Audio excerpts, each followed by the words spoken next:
Hello, I'm Megan Edge, and I want to welcome you to Workshop Wisdoms. Here I share with you some of the tidbits of knowledge, information, and wisdom that come up during workshops and courses. I hope you enjoy. I read part of the Women Thou, I already got partway through it, it was really long. The which? Women Thou Art God? Oh, right. That article that... Oh, yes, yes. I read part of that, but not all. That makes sense. sense. Really long. Yeah, and that one, you know, read it at your own time. I came across it and just thought it was really interesting for a secret society that it appears on the exterior to be so male-dominated and male-oriented, that they are the protectors and the carrier of the divine feminine, and that the final level of Masonry is the acceptance by the goddess into the order. Oh, Isn't that interesting? Yeah, they don't talk about that. No, they don't. And the reason they don't, when you read the article, is because it hasn't been safe. And it's still, according to them, not safe yet to fully bring the divine feminine back into our world because it wouldn't be acknowledged or recognized. So this is their teachings. They're waiting for the right time. The whole thing about the chalice is the goddess. The chalice represents the womb of the goddess. Mm-hmm.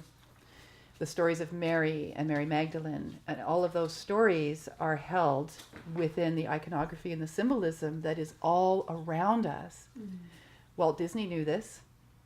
When you look at some of the original fairy tales, the way that they were animated, if you know what you're looking for, you can find dozens of Masonic symbols in that animation. And the stories of the princesses who are separated from their family, whose fathers have died, who end up being abused in the feminine of the now times, persevering. When you watch them again, when I first started watching them with my kids, I was prepared to be disgusted. I had already decided that, you know, my little girls weren't going to be little princesses and all of that. And then I started watching them again from a totally different perspective. These are hugely empowering movies for women.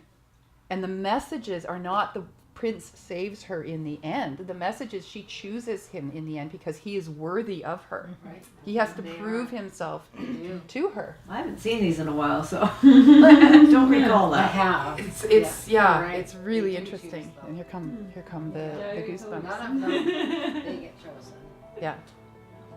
Anyway, and there's a lot more messaging into that. Walt Disney was he was a Mason, I believe, and that part of his mandate or his personal thing was to bring bring the disguised messages to the world through these stories, through the animation of these stories. And the stories themselves, the fairy tales themselves, have been written in order to preserve that identity, that this is the representation of the goddess, the divine feminine. Thank you for watching my workshops and my talks. It's my passion to share with you what I know and believe. We have lots of laughs, sometimes tears. We're always learning and growing. I look forward to hearing from you and staying connected. Enjoy this amazing day.